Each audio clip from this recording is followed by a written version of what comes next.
ओम शांति 1/8/2024 की साकार मुरली। मीठे बच्चे, तुम पवित्र बनने के बगैर वापस जा नहीं सकते, इसलिए बाबा की याद से आत्मा की बैटरी को चार्ज करो और नेचुरल पवित्र बनो।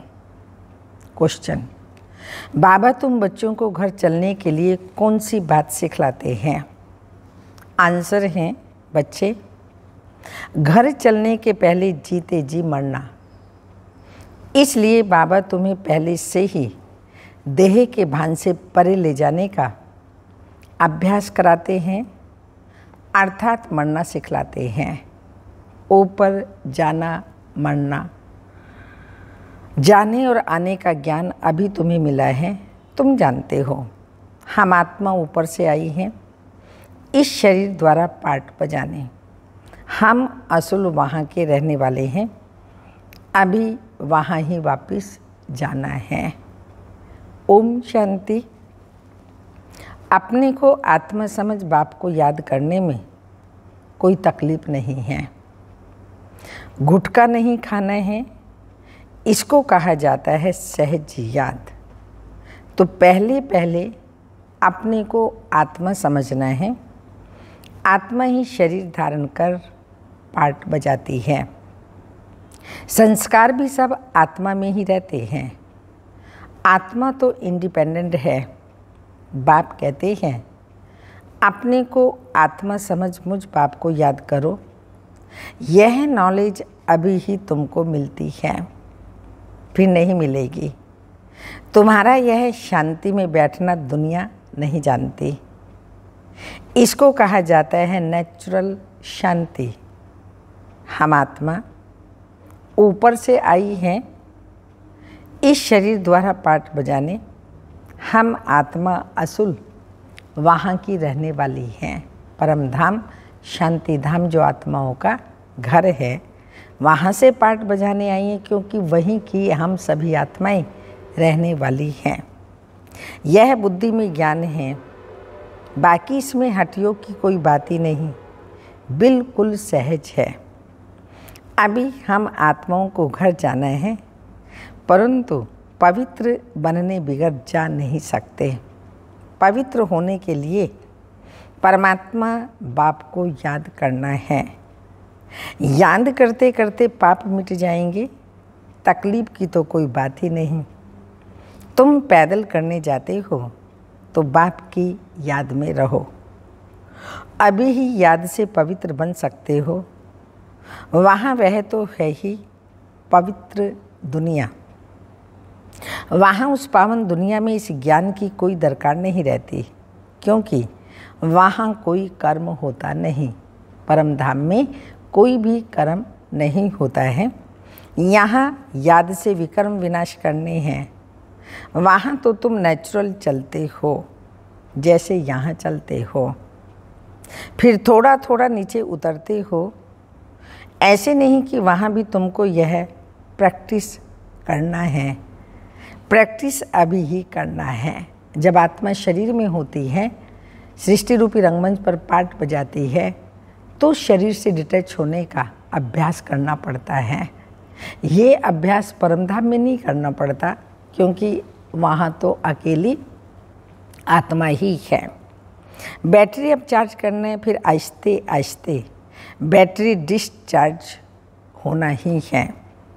बैटरी चार्ज होने का ज्ञान अभी एक ही बार तुमको मिलता है। सतो प्रधान से तमो प्रधान बनने में तुमको कितना समय लग जाता है। शुरू से लेकर कुछ न कुछ बैटरी कम होती जाती है। मूल वतन में तो है ही आत्माएं, शरीर तो है नहीं। तो नेचुरल उतरने अर्थात बैटरी कम होने की बात ही नहीं है। मोटर जब चलेगी तब तो बैटरी कम होती जाएगी। मोटर खड़ी होगी तो बैटरी थोड़ी चालू होगी। मोटर जब चले तब बैटरी भी चालू होगी। भल मोटर में बैटरी चार्ज होती रहती है, लेकिन तुम्हारी बैटरी एक ही बार इस समय चार्ज होती है। संगम युग पर सुप्रीम पावर शिव बाबा आते हैं हम आत्माओं की बैटरी चार्ज करने।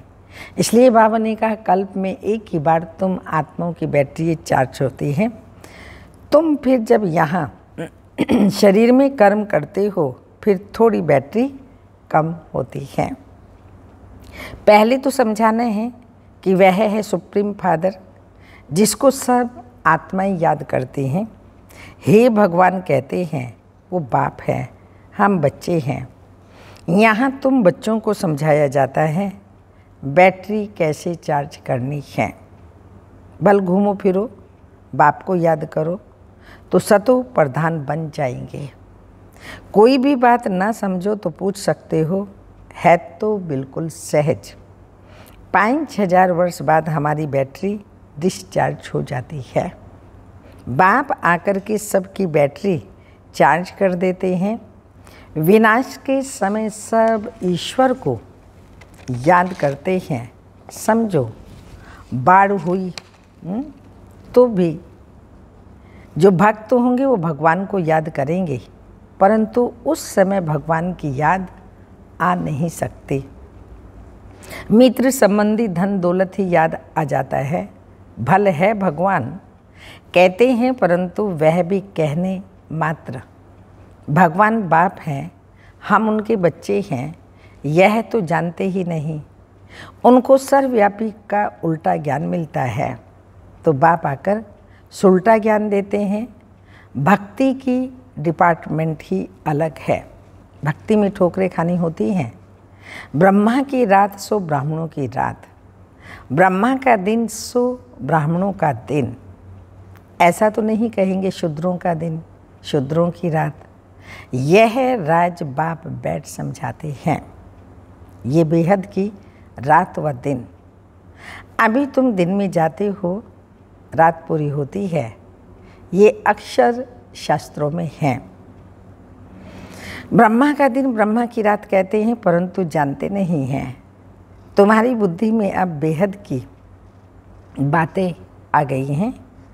यूँ तो देवताओं को ही कह सकते हैं विष्णु का दिन, विष्णु की रात, क्योंकि विष्णु और ब्रह्मा का संबंध भी समझाया जाता है। ब्रह्मा सो विष्णु बनते हैं। त्रिमूर्ति का ऑक्यूपेशन क्या है और तो कोई समझ न सके। यह तो भगवान को ही कच्छ मच्छ जन्म मरण के चक्कर में ले गए हैं। राधे कृष्ण भी मनुष्य हैं परंतु दैवी गुण वाले। अभी तुमको ऐसा बनना है। दूसरे जन्म में देवता बन जाएंगे। 84 जन्मों का जो हिसाब किताब था वह अब पूरा हुआ, फिर रिपीट होगा। अब तुमको यह शिक्षा मिल रही है। तो बाप कहते हैं मीठे मीठे बच्चों, अपने को आत्मनिश्चय करो।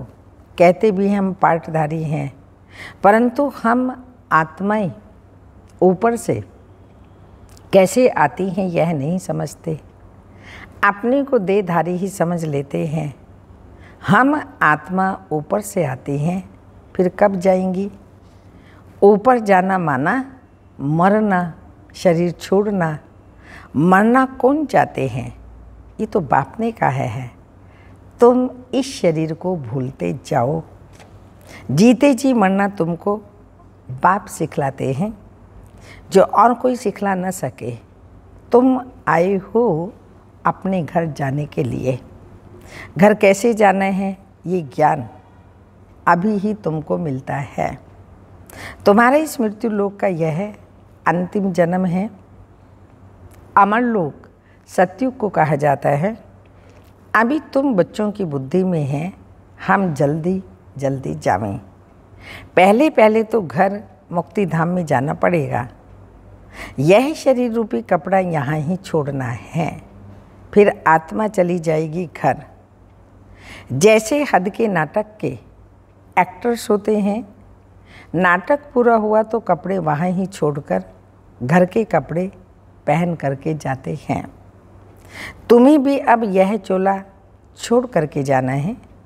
सतयुग में तो थोड़े देवताएं होते हैं, यहाँ तो कितने मनुष्य हैं अनगिनत। वहाँ तो होगा ही एक आदि सनातन देवी देवता धर्म। अभी तो अपने को हिंदू कह देते हैं, अपने श्रेष्ठ धर्म कर्म को भूल गए हैं, तब तो दुखी हुए हैं। सतयुग में तुम्हारा श्रेष्ठ कर्म धर्म था, अभी कलयुग में धर्म भ्रष्ट हैं। बुद्धि में आता है हम कैसे गिरे हैं। अभी तुम बेहद के बाप का परिचय देते हो। बेहद का बाप ही आकर के नई दुनिया रचते हैं, कहते हैं मन मना भाव। यह गीता के ही अक्षर हैं। सहज राजयोग के ज्ञान का नाम रख दिया जाता है गीता। ये तुम्हारी पाठशाला है। बच्चे आकर पढ़ते हैं तो कहेंगे हमारे बाबा की पाठशाला है। जैसे कोई बच्चे का बाप प्रिंसिपल होगा तो कहेगा हम अपने बाबा के कॉलेज में पढ़ते हैं। उनकी माँ भी प्रिंसिपल है तो कहेंगे हमारे माँ बाप दोनों प्रिंसिपल हैं, दोनों पढ़ाते हैं। हमारे मम्मा बाबा का कॉलेज, तो तुम कहेंगे हमारे मम्मा बाबा की पाठशाला है। दोनों ही पढ़ाते हैं, दोनों यह रूहानी कॉलेज की यूनिवर्सिटी खोलते हैं। दोनों इकट्ठे पढ़ाते हैं, तो बाप ने बच्चों को एडॉप्ट किया है। यह बहुत गुह्य ज्ञान की बातें हैं। बाबा कोई नई बात नहीं समझाते, यह तो कल पहले भी समझाई थी। इतनी नॉलेज है जो दिन प्रतिदिन गुह्य होती जाती है। आत्मा की समझानी देखो अभी तुमको कैसे मिलती है। इतनी छोटी सी आत्मा में 84 जन्मों का पार्ट भरा हुआ है। ये कभी भी घिसता नहीं, विनाश नहीं होता। आत्मा अविनाशी, तो उनमें पार्ट भी अविनाशी ही है। आत्मा ने कानों द्वारा सुना, शरीर तो है पार्ट। शरीर से आत्मा अलग हो जाती है तो जवाब नहीं मिलता। अभी बाप कहते हैं बच्चे तुमको वापस घर चलना है। यह पुरुषोत्तम युग जब आता है तभी वापस जाना होता है। इसमें पवित्रता ही मुख्य चाहिए। शांति धाम में तो पवित्र आत्माएं ही रहती हैं। शांति धाम और सुख धाम दोनों ही पवित्र धाम हैं। वहाँ शरीर है ही नहीं, आत्मा पवित्र है। वहाँ बैटरी डिस्चार्ज नहीं होती। वहाँ शरीर धारण करने से मोटर चलती है। हाँ, मोटर खड़ी होगी तो पेट्रोल कम थोड़ी होगा। अभी तुम्हारी आत्मा की ज्योति बहुत कम हो गई है, एकदम बुझ नहीं जाती है। जब कोई मरता है तो दीवा जलाते हैं, फिर उसको बहुत संभाल करके रखते हैं कि बुझ ना जाए। आत्मा की ज्योति कभी बुझती नहीं है, वह तो अविनाशी है। ये सब बातें बाप बैठ समझाते हैं। बाबा जानते हैं ये बहुत स्वीट चिल्ड्रन हैं। ये सब काम चिता पर बैठ जल करके भस्म हो गए हैं, फिर उन्हों को जगाता हूँ। बिल्कुल तमो प्रधान मुर्दे बन पड़े हैं, बाप को जानते ही नहीं। मनुष्य कोई काम के नहीं रहे। मनुष्य की मिट्टी कोई काम की नहीं रहती। ऐसे नहीं कि बड़े आदमी की मिट्टी कोई काम की है, गरीबों की नहीं। मिट्टी तो मिट्टी में मिल जाती है। फिर भल कोई भी हो, कोई जलाते हैं, कोई कब्र में बंद कर देते हैं। पारसी लोग कुएं पर रख देते हैं, फिर पंछी मांस खा लेते हैं, फिर हड्डियाँ जाकर नीचे पड़ती हैं, वह फिर भी काम आती है। दुनिया में तो ढेर मनुष्य मरते हैं। अभी तुमको तो आपे ही शरीर छोड़ना है। तुम यहाँ आई ही हो शरीर छोड़कर वापस घर जाने अर्थात मरने, तो तुम खुशी से जाते हो कि हम जीवन मुक्ति में जाएंगे। जिन्होंने जो पार्ट बजाया है अंत तक वही बजाएंगे। बाप पुरुषार्थ कराते रहते हैं, साक्षी हो देखते रहेंगे। यह तो समझ की बात है, इसमें डरने की कोई बात नहीं। हम स्वर्ग में जाने के लिए खुद ही पुरुषार्थ कर शरीर छोड़ देते हैं। बाप को ही याद करते रहना है तो अंतमति सो गति हो जाए। इसमें मेहनत है, हर एक पढ़ाई में मेहनत है। भगवान को आकर पढ़ाना पड़ता है। जरूर पढ़ाई बड़ी होगी, इसमें दैवी गुण भी चाहिए। ये लक्ष्मी नारायण बनना है ना, ये सतयुग में थे, अब फिर तुम सतयुगी देवता बनने आए हो। एम ऑब्जेक्ट कितनी सहज है, त्रिमूर्ति में क्लियर है। ये ब्रह्मा विष्णु शंकर आदि के चित्र ना हो तो हम आत्मा कैसे समझा कैसे सकते हैं। ब्रह्मा सो विष्णु, विष्णु सो ब्रह्मा। ब्रह्मा की 8 भुजा 100 भुजा दिखाते हैं, क्योंकि ब्रह्मा के कितने ढेर बच्चे होते हैं।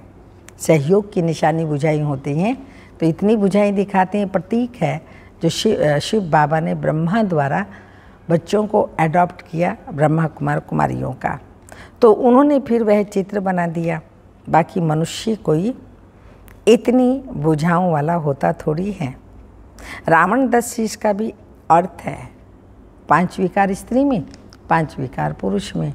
तो ये रावण बुराइयों का प्रतीक है। ऐसा मनुष्य होता नहीं, ये बाप बैठ समझाते हैं। मनुष्य तो कुछ भी जानते नहीं, यह भी खेल है। ये कोई को पता नहीं है कि यह कब से शुरू हुआ, परंपरा कह देते हैं। अरे वह भी कब से, तो मीठे मीठे बच्चों को बाप पढ़ाते हैं। वो टीचर भी हैं तो गुरु भी हैं, तो बच्चों को कितना खुशी होनी चाहिए। यह म्यूजियम आदि किसके डायरेक्शन से खोलते हैं? यहाँ है ही माँ बाप और बच्चे, ढेर बच्चे हैं, डायरेक्शन पर खोलते रहते हैं। लोग कहते हैं, तुम कहते हो भगवानो वाच्य, तो रथ द्वारा हमको भगवान का साक्षात्कार कराओ। अरे तुमने आत्मा का साक्षात्कार किया है? इतनी छोटी सी बिंदी का साक्षात्कार तुम क्या कर सकेंगे? ज़रूरत ही नहीं। यह तो आत्मा को जानना होता है। आत्मा भ्रकुटी के बीच में रहती है, जिसके आधार पर ही इतना बड़ा शरीर चलता है। अभी तुम्हारे पास न लाइट का और ना ही रतन जड़ित ताज है। दोनों ताज लेने के लिए फिर से तुम पुरुषार्थ कर रहे हो। कल्प कल्प तुम बाप से वर्षा लेते हो। बाबा पूछते हैं, आगे कब मिले हो? तो कहते हैं, हाँ बाबा कल्प कल्प मिलते आए हैं। क्यों? ये लक्ष्मी नारायण बनने के लिए। यह सभी एक ही बात बोलेंगे। तो बाप कहते हैं, अच्छा शुभ तो बोलते हो, आप पुरुषार्थ करो। सब तो नर से नारायण नहीं बनेंगे, प्रजा भी तो चाहिए ना। कथा भी होती है सत्य नारायण की। वो लोग कथा सुनाते हैं, परंतु बुद्धि में कुछ भी नहीं आता। तुम बच्चे समझते हो, वह है शांति धाम, निराकारी दुनिया। फिर वहाँ से जाएंगे सत्युग सुख धाम। सुख धाम में ले जाने वाला एक ही बाप है। तुम कोई को समझाओ, बोलो अभी वापस घर जाएंगे। आत्मा को अपने घर तो अशरीरी बाप ही ले जाएंगे। अभी बाप आए हैं, उनको जानते ही नहीं। बाप कहते मैं जिस तन में आया हूँ उनको भी नहीं जानते। रथ भी तो है ना, हर एक रथ में आत्मा प्रवेश है। सबकी आत्मा भ्रकुटी के बीच में रहती है, तो बाप आकर भ्रकुटी के बीच में बैठेगा ना। समझाते तो बहुत सहज हैं, पतित पावन तो एक ही बाप है। बाप के सब बच्चे एक समान, बाप के सब बच्चे एक समान हैं। उनमें हर एक का अपना अपना पार्ट है, इसमें कोई इंटरफेयर नहीं कर सकता। अच्छा मीठे मीठे सिक्की लदे बच्चों प्रति माता पिता बाप दादा का याद प्यार। Good morning diamond morning. रूहानी बाप की रूहानी बच्चों को नमस्ते। हम रूहानी बच्चों की रूहानी माता पिता बाप दादा को याद प्यार। Good morning diamond morning. ओम नमस्ते। धारणा के लिए मुख्य सार हैं, इस शरीर रूपी कपड़े से मनुष्य ममत निकाल जीते जी मरना है, अर्थात अपने सब पुराने हिसाब किताब चुकतो करने हैं। सेकंड पॉइंट, डबल ताजधारी बनने के लिए पढ़ाई की मेहनत करनी है, दैवी गुण धारण करने हैं। जैसा लक्ष्य है शुभ बोल, ऐसा पुरुषार्थ करना है। वरदान, अकल्याण के संकल्प को समाप्त कर अपकारियों पर भी उपकार करने वाले ज्ञानी तो आत्मभाव। स्पष्टीकरण, कोई रोज आपकी ग्लानि करे, अकल्याण करे, गाली दे तो ये भी उनके प्रति मन में घृणा भाव ना आए। अपकारी पर भी उपकार, यही ज्ञानी तो आत्मा का कर्तव्य है। जैसे आप बच्चों ने बाप को 63 जन्म गाली दी, फिर भी बाप ने कल्याणकारी दृष्टि से देखा, तो फॉलो फादर। ज्ञानी तो आत्मा का अर्थ है ही सर्व के प्रति कल्याण की भावना, अकल्याण संकल्प मात्र भी ना हो। स्लोगन, मनमना भाव की स्थिति में स्थित रहो तो औरों के मन के भावों को जान जाएंगे। मनमना भाव की स्थिति में स्थित रहो तो औरों के मन के भाव को जान जाएंगे। ये अव्यक्त इशारे 1 तारीख से शुरू होता है। विजयी रतन बनना है तो प्रीत बुद्धि बनो। अव्यक्त इशारा इसमें पहला है। प्रीत बुद्धि अर्थात सदा अलौकिक अव्यक्त स्थिति में रहने वाले अल्लाह लोग, जिनका हर प्रकार का कार्य अलौकिक हो, व्यक्त देश और कर्तव्य में रहते हुए भी कमल पुष्प के समान न्यारे और प्यारे, एक बाप के सदा प्यारे रहना, यही है तीव्र अर्थात प्रीत बुद्धि की निशानी। ओम शांति।